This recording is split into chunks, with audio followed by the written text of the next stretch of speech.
जय श्री राम दोस्तों। आज की वीडियो में हम सुनेंगे भक्त अंगद जी की कहानी। इस कहानी के द्वारा हम ये समझ पाएंगे कि प्रसाद की महिमा क्या है। वो सारा भोजन जो हम बिना भगवान को भोग लगाकर ग्रहण करते हैं या हम भगवान को बिना अर्पित किए ग्रहण करते हैं, वो भोजन प्रसाद नहीं कहलाता। भगवान को अर्पित करने के बाद ही वो भोजन प्रसाद बनता है। आइए सुनते हैं आज की ये रोचक कथा और जानते हैं इस प्रसाद की महिमा के बारे में। कभी भी ऐसा आहार ग्रहण ना करें जो भगवान को भोग न लगाया गया हो। जो भोजन भगवान को भोग लगाया गया है वही प्रसाद के रूप में ग्रहण करें। एक भक्त हुए हैं जिनका नाम है अंगद जी। वैसे तो वे स्वभाव से पहले नास्तिक प्रवृत्ति के थे, लेकिन उनकी पत्नी भगवान की परम भक्त थीं। उनके मायके में संतों की सेवा होती रहती थी और वहाँ उनके गुरुदेव के उपदेश सुनने को मिलते थे। विवाह के बाद जब वे अंगद जी के साथ ससुराल आईं तो देखा कि वहाँ राज वैभव तो था, लेकिन न किसी संत का दर्शन संभव था, न किसी संत का आना जाना, न भगवत चर्चा होती थी और न ही कोई सत्संग होता था। रानी बहुत व्याकुल हो गईं। उनके मायके में रोज संतों का उच्छिष्ट मिलन था। सद्गुरुदेव भगवान के दर्शन होते रहते थे, लेकिन यहाँ भक्ति का कोई भी वातावरण नहीं था। हालांकि अंगद जी की एक विशेषता थी, वे अपनी पत्नी को भगवत भक्त मानकर बहुत श्रद्धा करते थे और उनके भक्ति मार्ग में कोई विरोध उत्पन्न नहीं करते थे। लेकिन स्वयं ना तो भक्ति का आचरण करते थे, ना ही संत महात्माओं के प्रति कोई श्रद्धा ही रखते थे और ना ही भगवान की ही आराधना करते थे। काफ़ी दिनों तक संतों के दर्शन न होने के कारण रानी अत्यंत व्याकुल हो गईं।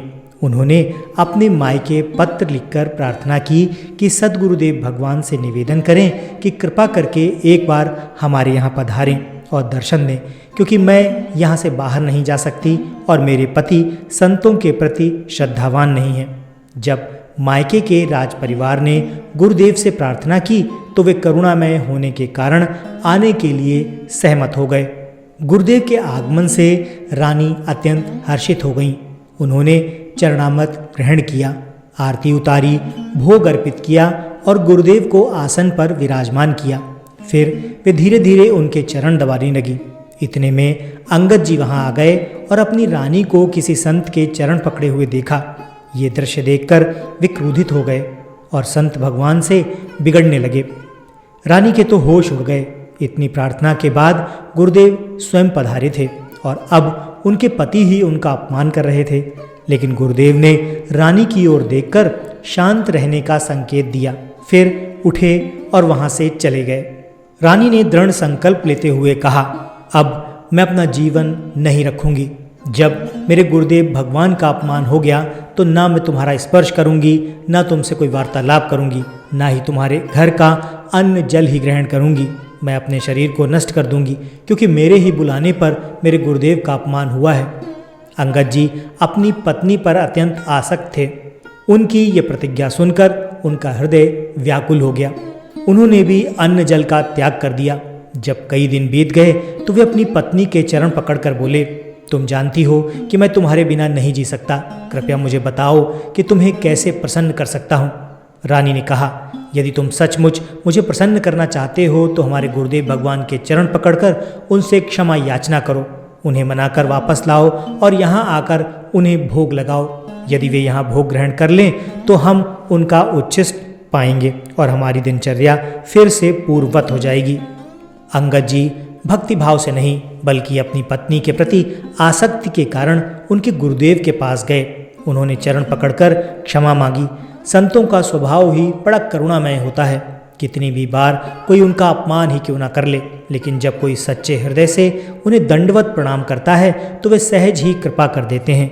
गुरुदेव उनके साथ जाने के लिए मान गए।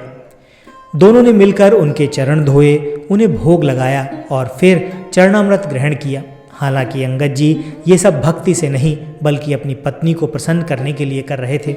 लेकिन जैसे ही गुरुदेव का चरणामृत ग्रहण किया, उनके हृदय में पश्चाताप होने लगा। वे सोचने लगे, मैं कितना नास्तिक रहा, संतों के प्रति कितना दुर्भावना रखता था और देखो ये संत कितने कृपालु हैं। अब उनकी बुद्धि जो पहले विपरीत चिंतन करती थी अनुकूल चिंतन करने लगी। उन्होंने अपनी पत्नी से कहा, हमारा अब तक का जीवन व्यर्थ गया, कृपया मुझे बताओ कि भक्ति कैसे करनी चाहिए। धीरे धीरे वे ठाकुर सेवा में सहयोग देने लगे। अब बिना भोग लगाए वे कुछ भी ग्रहण नहीं करते थे। वर्षों से उनकी यही दिनचर्या बन गई, पहले ठाकुर जी को भोग लगाना और फिर केवल प्रसाद ही ग्रहण करना। साथ ही अंगद जी ने 4 पार्षद नियुक्त किए, जिनका कार्य था कि जहाँ कहीं भी संत दिखाई दें उन्हें घर बुलाकर उनको भोग लगाया जाए। अंगद जी बहुत वीर पुरुष थे और राजा के भतीजे भी थे। एक बार उन्होंने किसी राजा पर आक्रमण किया और विजय प्राप्त कर उसका मुकुट जीत कर ले आए। उस मुकुट में 101 हीरे जड़े थे, जिनमें से एक हीरा अत्यंत ही मूल्यवान था। अंगद जी को इस विशेष हीरे का मूल्य और महत्व ज्ञात था। उन्होंने शेष हीरे विजय प्राप्त राजा को लौटा दिए, लेकिन वो अमूल्य हीरा अपने पास ही रख लिया और कहा, यह हीरा जगन्नाथ जी के मुकुट पर जड़ा जाएगा। राजा के कुछ मंत्री और विषयी स्वभाव के दरबारियों ने राजा को उकसाया, उस हीरे की कीमत आपके पूरे खजाने से भी अधिक है, आपको इसे हर हाल में वापस लेना चाहिए। राजा ने विनम्रता से अंगद जी से आग्रह किया, कृपया वो हीरा हमें दे दीजिए, लेकिन अंगद जी अडिग रहे, नहीं, ये हीरा हमने जगन्नाथ जी को अर्पित कर दिया है। मनुष्य की बुद्धि बदलने में देर नहीं लगती। राजा की बुद्धि में भी विकार आ गया और उसने ठान लिया कि अंगद जी को मार दिया जाए, लेकिन क्योंकि वे उसके चाचा थे, उन्हें सीधे मारना उचित नहीं लगता था, वरना राज दरबार में निंदा होगी। राजा ने एक षड्यंत्र रचा। उसने अंगद जी की बहन, जो राजमहल की रसोई तैयार करती थी, उनको अपने पक्ष में करने का प्रयास किया। राज परिवार में भोजन अत्यंत विश्वसनीय लोगों के द्वारा ही बनाया जाता था और अंगद जी की बहन इसी कार्य में लगी हुई थी। राजा ने उसे लालच देते हुए कहा, तुम जितना धन चाहोगी उतना धन तुम्हें दूंगा, बस तुम अंगद जी के भोजन में विष मिला दो। राजा ने अपने सामने विष लाकर दिया और उसे भोजन में मिलवा दिया। अंगद जी को इस षड्यंत्र का कोई आभास नहीं था। जैसा उनका नियम था, उन्होंने भोजन को पहले ठाकुर जी को अर्पित किया, उनको भोग लगाया और फिर भोजन करने बैठ गए। अंगद जी की बहन की बेटी, जो प्रतिदिन उनके साथ बैठकर भोजन करती थी, अचानक घर से गायब कर दी गई। अंगद जी ने पूछा, बिटिया कहाँ है, उसे बुलाओ। बहन ने झूठ कह दिया कि वो खेलने गई हुई है। अंगद जी ने दृढ़ता से कहा, नहीं, जब तक वो नहीं आएगी तब तक मैं भी भोजन नहीं करूँगा। मैं प्रतिदिन उसके साथ ही भोजन करता हूँ, इसलिए मैं उसके आने की प्रतीक्षा करूँगा। उनके इन शब्दों का गहरा प्रभाव उनकी बहन पर पड़ा। वो विचार करने लगी कि जो व्यक्ति मेरी पुत्री से इतना प्रेम करता है, क्या मैं उसे विष देकर मार सकती हूँ। अंततः उसने रोते हुए कहा, भैया भोजन ग्रहण मत करना। अंगद जी चौंक गए, बोले, क्यों? वो फूट फूट कर रोने लगी। राजा ने मुझे प्रलोभन देकर प्रेरित किया था, मेरी बुद्धि भ्रष्ट हो गई थी और मैंने इस भोजन में विष मिला दिया। अंगद जी ने अपनी बहन से कहा, तुम्हें चिंता करने की आवश्यकता नहीं, मैंने ये भोजन पहले ही ठाकुर जी को अर्पित कर दिया है। यदि ये भोजन विषाक्त था तो अब ये ठाकुर जी का प्रसाद बन चुका है, मैं इसे कैसे त्याग सकता हूँ? भले ही विष सही, लेकिन मैं अब इस प्रसाद को ग्रहण अवश्य करूँगा। इसके बाद अंगद जी ने संपूर्ण भोजन ग्रहण कर लिया, यहाँ तक कि जूठे पात्र को भी चाट कर खा लिया। परंतु आश्चर्य की बात यह थी कि विष का उन पर कोई प्रभाव नहीं पड़ा। वे पूर्णतः स्वस्थ और सुरक्षित रहे, जैसे कुछ हुआ ही ना हो। इसीलिए संतजन कहते हैं, अर्पित किए बिना भोजन कभी ग्रहण मत करो। जब भी भोजन पाओ उसे ठाकुर जी का प्रसाद मानो। यदि तुम ऐसी स्थिति में हो जहाँ ठाकुर सेवा संभव नहीं है और भोजन सामने आ गया है, तो 1 मिनट के लिए आंखें बंद करो, अपने इष्ट देव का स्मरण करो, प्रभु को अर्पित करो और फिर 2-4 बार नाम जप करके उस भोजन को ग्रहण कर लो।